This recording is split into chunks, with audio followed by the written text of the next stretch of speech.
अस्सलाम वालेकुम everyone, Kashif here. कैसे हैं आप लोग? अच्छा जी, आज हम जिस टॉपिक पे डिस्कस कर रहे हैं वो है कि चाइना ने, आपको पता है, जिस तरह सोलर में जो जिद्दत पेश की है, उसकी कोई मिसाल नहीं है। वो अपनी मिसाल आप है। तो आज हम जिस पे बात करेंगे कि चाइना ने ऐसा पावर प्लांट लगा लिया है, जो कि शुरुआत बेसिकली चाइना ने की थी और लीड भी वही कर रहे थे, लेकिन अब वो कुछ और मुल्क में भी चल रहा है। तो बेसिकली ये है कि इन्होंने इस चीज़ का हल निकाला है कि जो सोलर से जो बिजली बनती थी, वो सिर्फ़ दिन के टाइम बनती थी। रात को हमें उसके लिए बैटरियों का सहारा लेना पड़ता था या फिर हमें उसका कुछ और अल्टरनेटिव सोर्स बनाना पड़ता था। इस पावर प्लांट से इन्होंने ये मसला हल कर दिया। इसमें चाहे दिन हो या चाहे रात हो, आपको सूरज से रोशनी बन के मिलती रहेगी। तो बेसिकली ये करते किस तरह से हैं, ये आपको जैसे शो भी हो रहा होगा कि एक बहुत बड़े हज़ारों की तादाद में मिरर्स बनाए जाते हैं, जिनको हेलियोस्टेट कहा जाता है और ये मैकेनिकल मोशन वाले होते हैं। ये मतलब इनके उसके एक टावर होता है, टावर के चारों तरफ ये लगे होते हैं, समझ लें जैसे एक डिश वाली सिचुएशन बना देते हैं। तो ये ना इंडिविजुअल इनकी मोशन होती है और ये हीलियोस्टेट जो है, ये सारा दिन सूरज की रोशनी को एक सेंट्रल टावर की टॉप के ऊपर फोकस करते हैं। आपको पता है, जब लाइट को कंसंट्रेट किया जाता है, जो आपकी सनलाइट होती है उसको किसी खास जगह पे जब हम कंसंट्रेट करते हैं ना, तो वो जगह बहुत ज़्यादा हीट अप होना शुरू हो जाती है। ये आप लोग शायद, जो लोग स्कूल में साइंस इन्होंने पढ़ी है, वो उन्होंने अपना वहाँ पे एक्सपेरिमेंट भी किया होगा कि किस तरह से आप एक लेंस लेके तो आप एक कागज़ को बर्न भी कर सकते हैं अगर आप उसकी लाइट को कंसंट्रेट करते हैं। तो ये लेंस तो नहीं होते, लेकिन ये मिरर यानी कि इस तरह के होते हैं कि वो जब सारे मिरर थाउज़ेंड्स में जो एक ख़ास पॉइंट पे जब फ़ोकस करते हैं, तो वहाँ पे हीट इतनी हो जाती है कि आप समझ लें कि 500 डिग्री सेंटीग्रेड तक चली जाती है। तो वो जो दरमियान में सेंट्रल पॉइंट होता है, वो बिल्कुल रोशन रहता है सारा दिन। उसपे सारे के सारे मिरर की लाइट समझ लें उसी को मिल रही होती है और वो सारा दिन सूरज की मोशन के साथ वो उसको मिलती रहे। इसके लिए हीलियोस्टेट के अंदर मैकेनिकल मोशन होती है, जो कि वो सूरज के हिसाब से वो उसको चेंज करते हैं। अच्छा, अब ये जो जितने भी लगे हुए हैं ना ये हेलियोस्टेट, इनकी वर्किंग के लिए और भी जो इंडस्ट्री की ना जो छोटी-मोटी मैकेनिकल वर्किंग के लिए छोटे-छोटे बास्केट सेलर सोलर पैनल्स के साथ वैसे लगा दिए जाते हैं। वो सिर्फ़ इनकी दिन की वर्किंग के लिए होती है, इनकी अपनी वर्किंग के लिए। लेकिन वो जो सोलर पैनल है, वो बिजली सिर्फ़ इनकी वर्किंग के लिए बनाते हैं, लेकिन वो हमारे प्लांट का हिस्सा नहीं होती।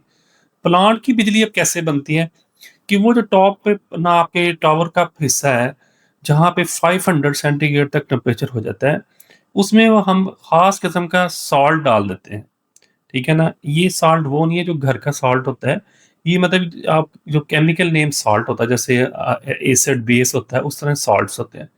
तो ये ख़ास केमिकल्स होता है और इसमें सोडियम का भी होता है अंदर शामिल और भी काफ़ी कुछ होता है। तो वो जो सॉल्ट होता है, वो साइंटिस्ट अपने हिसाब से देखते हैं कि कौन-सा सॉल्ट ऐसा है जिससे स्टीम बना सकें ना अच्छी तरह। तो उस तरह का वो सॉल्ट लेके वो उसके अंदर भर दिया जाता है, ठंडा। और जब ये सारा दिन उसको गर्मी पड़ती है, वो बर्न होता है और वो गर्म होता है, गर्म होके वो नीचे एक हॉट स्टोरेज टैंक की तरफ जाना शुरू हो जाता है, ठीक है? और सारा दिन वो खुद भी यूज़ करता है और जो हॉट स्टोरेज टैंक है, उसको भी भरता है। खुद कैसे यूज़ करता है, उसके लिए आपको इस पिक्चर की तरफ आना पड़ेगा। ये जो इसकी वर्किंग के हवाले से पिक्चर है कि ये देखें, डे टाइम में क्या होता है कि डे टाइम में तो हमारा जो टॉवर है ना, वो हॉट आता है, वो जो ना हीट नीचे भेज रहा है या मोल्टन जो भी आपका वो सॉल्ट आ रहा है, वो सीधा आपका चला जाता है स्टीम जनरेटर एंड टरबाइन की तरफ। वहाँ से वो गरम-गरम आता है, वो स्टीम ना वहाँ छोटे पाइपों से गुज़रता है, जहाँ पे स्टीम जनरेट की जाती है। वो हीट बेसिकली हीट सारी पानी की शक्ल में कन्वर्ट हो जाती है और पानी जो है भाप बन के उड़ जाता है। अब ये जो स्टीम होता है, ये स्टीम जाके आगे टरबाइन को मूव करती है। तो आपको पता है टरबाइन को मूव करने के लिए एक चीज़ चाहिए होती है। जब एक दफ़ा टरबाइन मूव कर जाए तो उससे बिजली बनना शुरू हो जाती है। तो ये स्टीम जो है वो बेसिकली उस टरबाइन की तरफ जाती है, उसमें से गुज़रती है, उसको मूव करती है जिससे बिजली बनती है। उसके बाद ये एग्ज़ॉस्ट में चली जाती है। और जो आपका सॉल्ट है मोल्टन, वो जब इस स्टीम बना देता है, वो ठंडा हो जाता है, वो एक कोल्ड स्टोरेज टैंक की तरफ चला जाता है।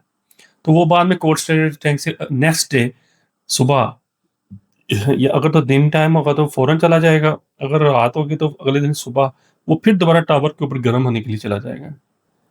अच्छा, अब इसमें बात करते हैं कि ये रात को वर्किंग कैसे करेगा?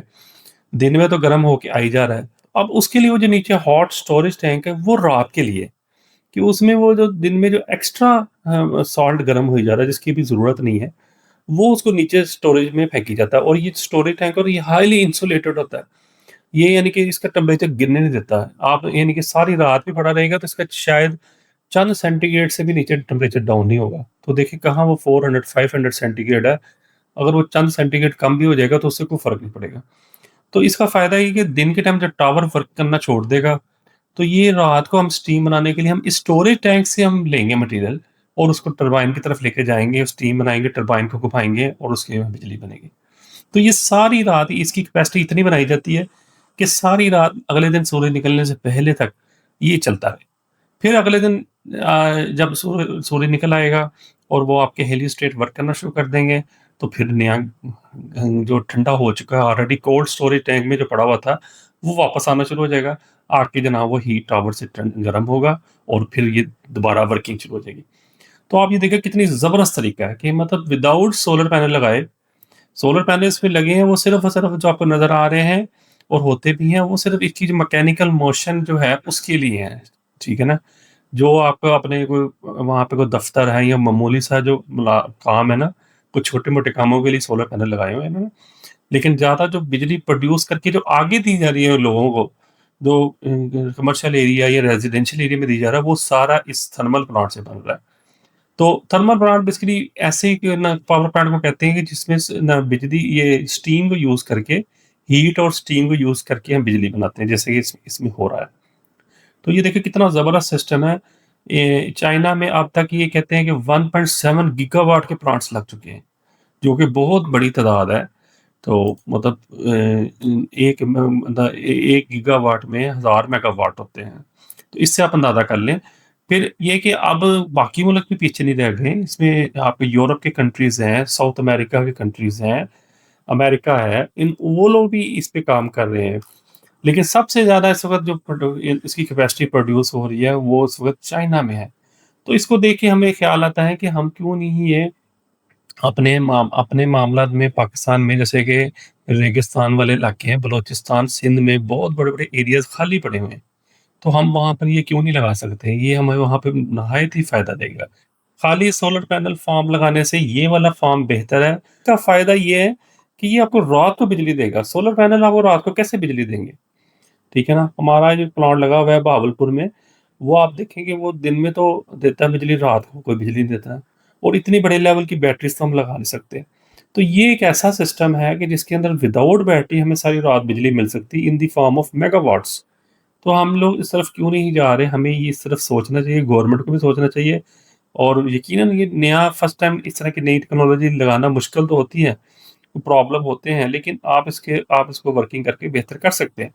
जैसे आपको पता है ये एक्स-रेज़ यूज़ की जाती हैं इस तरह के प्लांट्स में, इसकी क्वालिटी कंट्रोल करने के लिए कि ये जो टावर है इसमें कोई क्रैक ना आ जाए, पाइप में क्रैक ना आ जाए, क्योंकि कहीं से भी वो मोल्टन साल्ट जो कि 500 प्लस सेंटीग्रेड पे है, वो लीक हो जाएगा तो आपकी सारी वर्किंग खराब हो जाएगी। फिर ये जो मोल्टन साल्ट है ये ज़ाहिर-सी बात है दीवारों को खराब करता है, करोजन करता है उसके अंदर ना, तो उसको भी चेक करने के लिए जल्दी से रिपेयर करने के लिए कि खराब ना हो जाए उससे पहले-पहले रिपेयर कर ली जाए। तो ये एक्स-रेज़ को यूज़ करते हैं, क्वालिटी को यूज़ करते हैं, उसकी कंट्रोल बहुत अच्छा है। यहाँ पे देखिए प्रॉपर लोग बैठे होंगे जो सारा टाइम 24 घंटे इस पे नज़र भी रखेंगे। तो ये चीज़ें तो हैं, लेकिन देखिए कि इसका फ़ायदा ये नाइट टाइम वाला फ़ायदा है। ये एक ऐसा फ़ायदा है कि जो कि मेरे ख़्याल में इसको बहुत पाकिस्तान के लिए फ़ेवरेबल बनाता है। बजाए कि हम मिलियंस ऑफ डॉलर्स की बैटरीज़ लेके इस पे लगाएँ, तो ये अगर हम वो सिर्फ़ यही दिन में मिरर्स लगा के और हम इस तरह से रात को 24 घंटे बिजली ले सकें, तो कितना फ़ायदा होगा। और उस बिजली को हम ज़रूरी नहीं ये शहर के अंदर लगाना है, हम इसको बड़ी दूर लगा के जिस तरह हमारी ग्रिड लाइन्स होती हैं कि काफ़ी दूर से भी हम बिजली को कैरी कर लेते हैं, तो ये हम रेगिस्तान में लगा के ये बड़ी दूर-दूर तक बिजली दे सकते हैं हम, ठीक है ना? तो ये पॉसिबल है, पर पता नहीं क्यों हमारे मुल्क में काम नहीं कर रहा है, इस पे काम होना चाहिए। नहीं जी, इंशाल्लाह इसके बारे में मज़ीद तफ़सील मैं अगले वीडियो में बताऊँगा। तो आपने अगर चैनल सब्सक्राइब नहीं किया तो प्लीज़ सब्सक्राइब करें, लाइक और शेयर भी करें। इसकी फ़र्दर डिटेल जो है थोड़ी-सी और टेक्निकल, वो मैं नेक्स्ट वीडियो में दूँगा इंशाल्लाह। ओके, अल्लाह हाफ़िज़।